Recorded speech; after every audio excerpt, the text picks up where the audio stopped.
Okay, folks, it's your buddy Mike Messier, Mike's Instant Movie Review. This is kind of a first. I'm doing another review for the movie I just saw that I already saw, did a review on, The Iron Claw. So this is my second time seeing it, and my third overall review. As you know, I'm a big pro wrestling fan, have been most of my life. I would say that I know this story pretty well just by being a wrestling fan. Some of you younger fans, maybe this is even new to you. The non-wrestling fans, it's all new. But for me, this Von Erich story of triumph, tragedy, life and death, I know the whole story, but it's I for one enjoy seeing this movie. How do you put it? Knowing the story of the deaths, the tragedies, the suicides of the Von Erich family, the Atkinson family, from the 80s into the early 90s, Kevin Von Erich remaining. I don't get... I think some people are getting very sad when they see this movie. For me, it's a triumph that this story is being told. The sadness, I've already experienced it as a fan of these wrestlers and this family.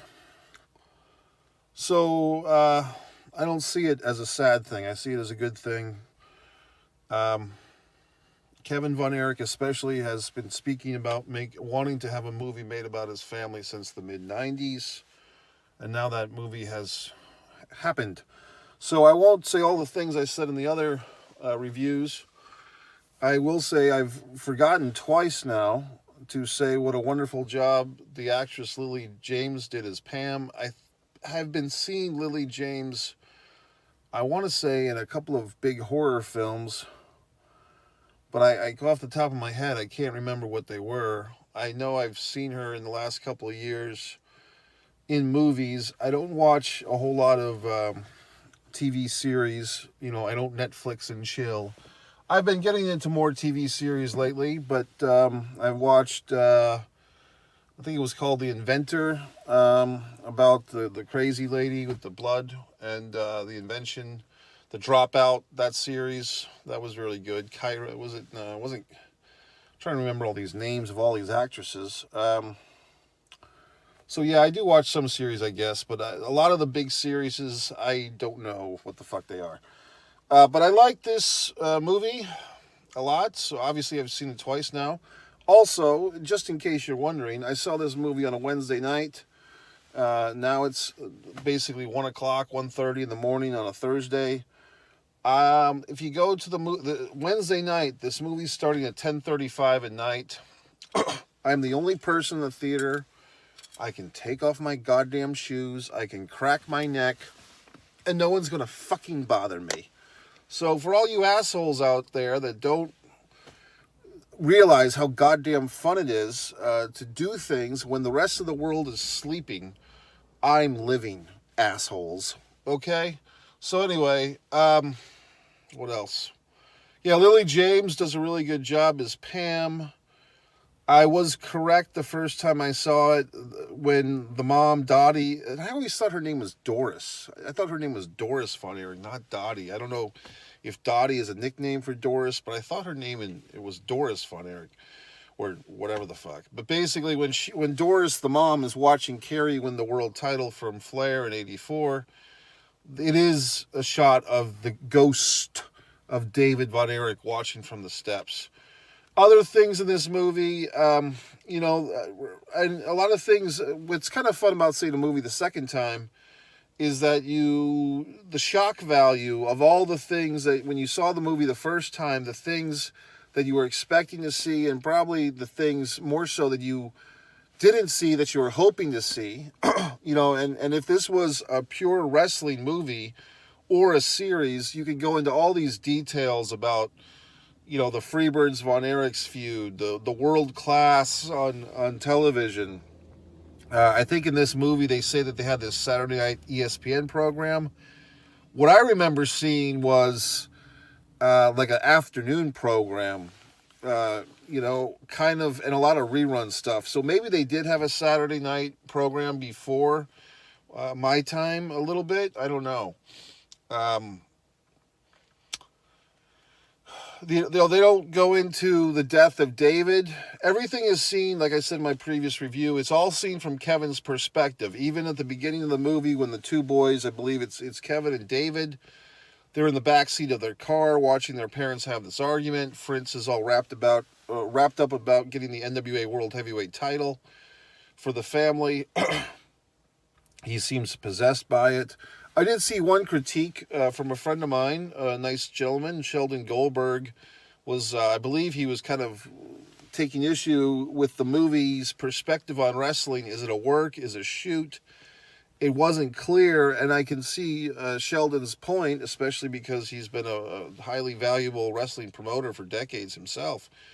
I, however, enjoyed that vagueness or that blurring of the lines. Like, it seems like Fritz thinks everything's a goddamn shoot, and I thought that was good because that's how I interpreted wrestling when I was a child and into my youth.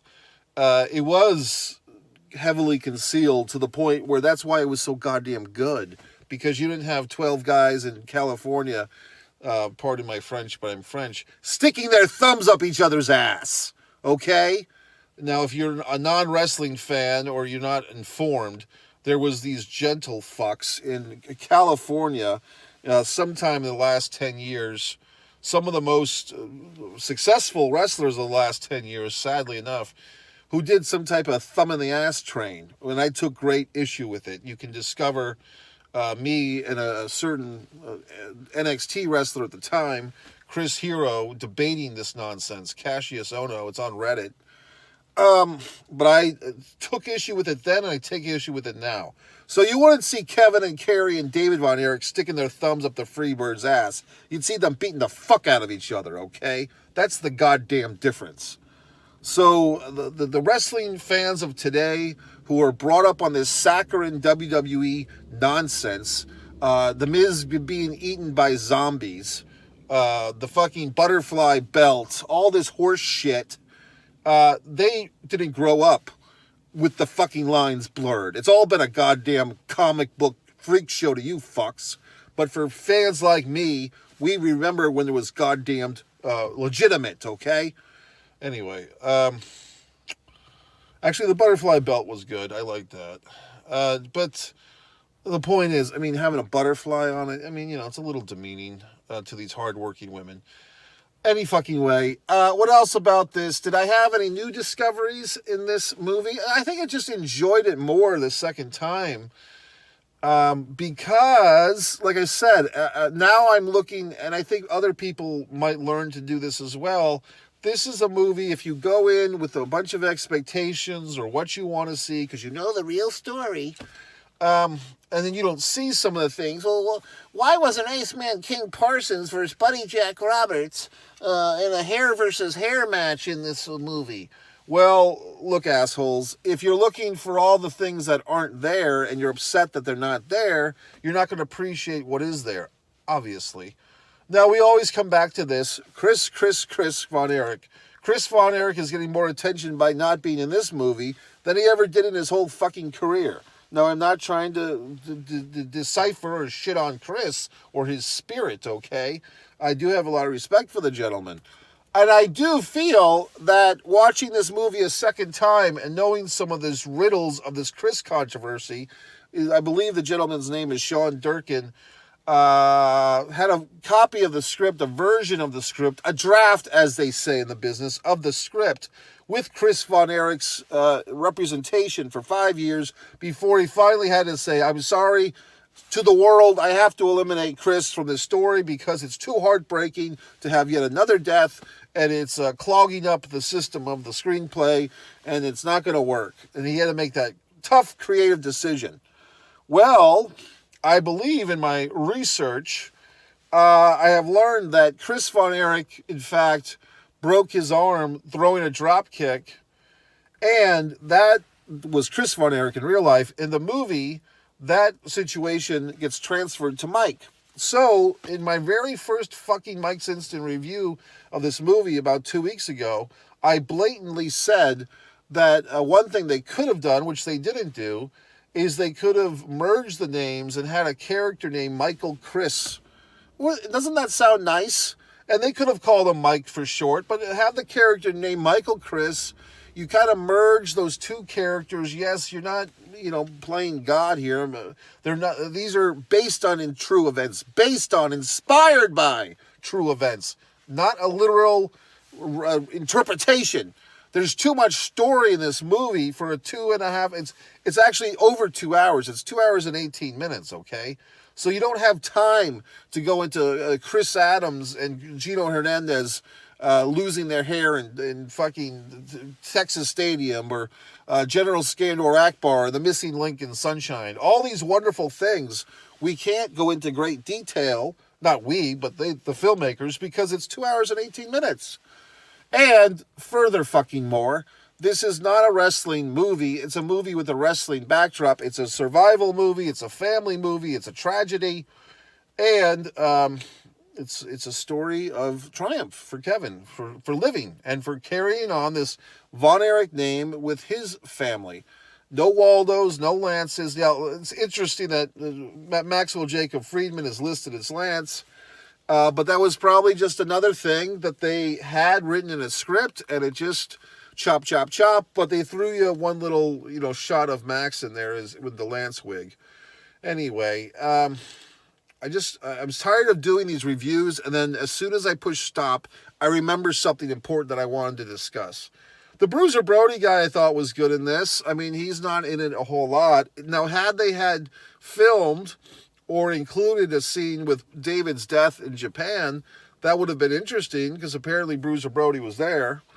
And we see in the montage here, so you got to keep your eyes on this montage stuff, because Brody, the character of Brody, is feeding Carrie a lot of pills in this thing, which I didn't really pick up on the first time, but it's almost like, and the foreshadowing, the opening breakfast table scene, when David, Fritz has already given Mike a hard time about his physique. David says, "Don't worry, Mike, I'll always have your back. Don't worry, Mike, I got your back." And Fritz says, "Well, you're not going to be there forever, David," or something like that. "You're not always going to be there for him, David," is what Fritz says. It's very all foreshadowing. So I think it's a great movie. I think if this might help some of you hardcore fucks who are trying to make this thing something that it's not, like basically a documentary, okay, because you don't understand the difference between a documentary and a narrative film based on true events, this might help you. Think of this film, or the characters in this film, as like, some type of parallel universe. Like, this is a different Von Erich family. Like, if this was a different family altogether, if they didn't even have the Von Erich name attached or the representations of the Von Erichs from the 80s, how would you enjoy the movie then? If you weren't expecting this movie to be a scene-by-scene, moment-by-moment reenactment of what you've already experienced as a fan, then how would you interpret this movie differently? Would you enjoy it more if it wasn't tied into your memories of the truths? So this is where a person like myself really has the advantage in life, because I'm able to separate my fucking intelligence and my memories of all the things that actually happened from this, based on true events, recreation of events. I'm able to separate. Yes, I understand that in real life there was Chris Von Erich. In real life, Kerry Von Erich had the title for 2.5 weeks, the NWA World title, and he didn't lose his foot till 2.5 years later. In real life, the World Class Championship Wrestling seceded from the NWA. That's a huge thing they could have talked about that they didn't. That after all these years of the Von Erich family chasing the NWA World title through Fritz and through all his sons, that 2.5 years later, after Kerry gets it and loses it, they just leave the NWA altogether and they try to go out on their own. That could be a goddamned episode. I wouldn't even say a feature film. It's not, no offense, but it's not a big enough story to be a feature film. it's a big enough story to be a 45-minute episode of a series. That's what that is, assholes. So anyway, I just think it's a wonderful goddamn thing that this movie is playing in the theaters. If you saw it once, see it again. I know a bunch of you assholes will just sit there and watch it on fucking streaming or whatever the fuck. Or, I want to see that. This is what I hate about people. They always say things like, oh, I want to go see that. I want to go see that. Then you talk to the asshole a month later. Hey, did you see that movie? Did you see Top Gun Maverick like you said you were going to go see it?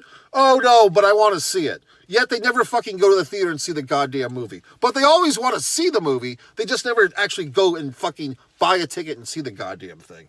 People are such pieces of shit. It's unbelievable. Anyway, I enjoyed the film. Hopefully you did too. Very shocking announcement. I don't even want to say the shocking announcement, but if you're not subscribed by now, subscribe. I'm not sure if I'm going to put this on one Mike Messier, one Pro Wrestling and Sports Fan YouTube channel, or both. But there's a very shocking announcement that's coming. And I don't want to jinx it, but it has something. I'll say this as a titillation and a teaser. This has something to do with the Iron Claw film, okay? And that's all I'll say for this shocking announcement, this shocking situation. But in any event, I enjoyed the film. I gave a big kudos. I probably enjoyed it more the second time around. I once again went to the Regal Cinema. I'm choosing to go to the theater in town. Then this is a good town for movie theaters, Jacksonville, Florida, because it's like this old-time 1997 screen. Like the auditorium does not have reclining seats. It's not Dolby sound. It's like a pretty, aged type of cinematic experience. And I could just as easily go to Cinemark or whatever the fuck, AMC, for a better screen and sound. But I feel like seeing the movie in this less than perfect environment, and it's not bad, it's just not good. It makes me feel like the movie is more authentic because it feels like it's older or some such nonsense. So, yes, they do have Mike breaking his arm with the drop kick in this movie, which is actually something that happened with Chris. So there you go. Like I said, if they had consulted me, which they didn't even know who the fuck I was, I would have said, name the character Michael Chris, and maybe these asshole wrestling fans will forgive you. But maybe they won't. You know what I mean? And that's another thing that I learned, and I've already known this. No matter what you do with this movie, or any movie based on true events, and probably, if there was some baseball movie, 42, 5 or 6 years ago was a great one. If you had, whenever there's a story based on true events, the sticklers, the hardcores, are going to get their panties in an uproar if you don't follow the letter of the law. That's why something such as this frivolous Anyone But You movie I saw last week, that's why that has an advantage, because people aren't expecting any truth. It's just a rom-com with a very attractive woman in it, okay? The Sydney Sweeney, for Christ's sakes. So anyway, folks, did I fucking entertain you yet?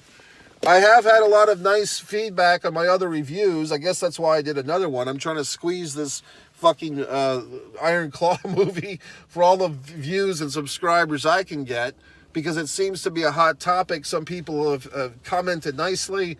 I've watched one commenter said, I've watched every review of the Iron Claw since it came out, and yours is the most even-handed review, or the most reasonable review. So I do appreciate that. I'm just laughing for the sake of laughter. But yes, I appreciate you joining the fun. And that's it. But stay tuned. If you're not a subscriber, then subscribe, or don't.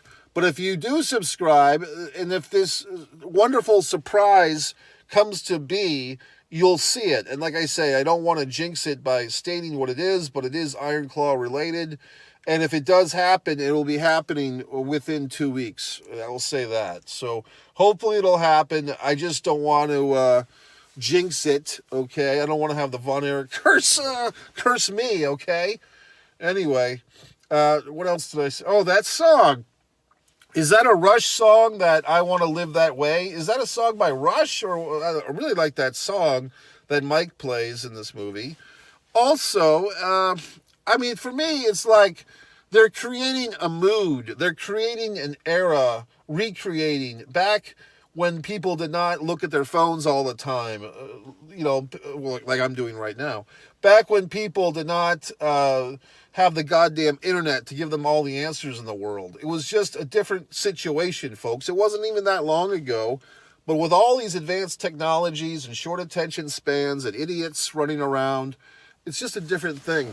Like when these kids, the Von Erich boys and Pam, steal the truck and go to the college party so Mike can play his music, that's like a big deal, and I'm kind of sitting there and I'm feeling like, oh no, are they all going to get grounded? Is Dottie or Doris going to be sitting there with a frying pan to whack them upside the head when they all come home? And no, but they just got away with it because that's how things were back then, okay?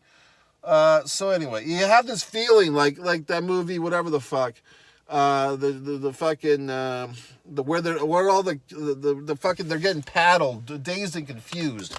It creates a mood. It creates an environment. Things are not always a facsimile of how real life was. What I think the filmmakers did successfully here and in other films is create a mood. Okay, a mood. And yes, you have to play a little fast and loose with the legalities. The facts. I mean, look, I don't need Watch Mojo to tell me all the goddamn things that are incorrect in this film with the timeline. Harley Race was not in his fourth NWA World title reign when he lost to Ric Flair. That was his seventh. Now, in this movie, you could say, well, we don't really know, what year it is when Race and Kevin Von Erich fight at the beginning. And David comes in with the promo, and then we go to see Harley Race and Ric Flair. Is that supposed to be soon after each other, or is that years apart? Also, I had a little bit of a Mandela effect myself in this film, folks. I thought the first time I saw this movie, there was like some type of reenactment scene with little Jack dying in the backyard.